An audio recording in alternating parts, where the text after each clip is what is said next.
Jésus-Christ, issu de la postérité de David, ressuscité des morts, selon mon évangile. 2 Timothée chapitre 2, verset 8. Watchman Nee s'est fait arrêter pour sa foi en Christ en 1952, et il a passé le reste de sa vie en prison.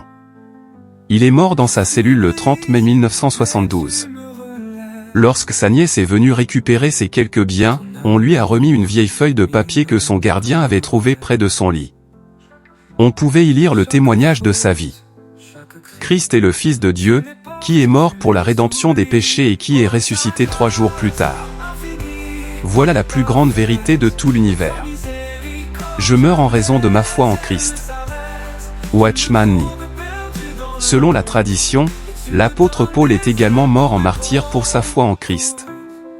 Dans une lettre qu'il a écrite peu avant sa mort, Paul a ainsi exhorté ses lecteurs. Souviens-toi de Jésus-Christ, issu de la postérité de David, ressuscité des morts, selon mon évangile. Mais la parole de Dieu n'est pas liée, 2 Timothée 2.8 à 9. Il se peut que nous ne soyons pas appelés à mourir en martyrs, parce que nous avons été témoins de la réalité de Christ comme cela a été le cas de millions de ses disciples au fil des siècles. Mais nous sommes tous appelés à être des témoins vivants de l'œuvre de Jésus en notre faveur. Peu importe l'issue de notre vie, nous pouvons raconter, avec reconnaissance pour le don de grâce que Dieu nous a fait, ce que Jésus a accompli pour nous.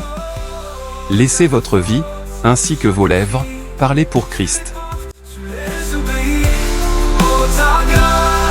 Infinie, parfaite, ta miséricorde.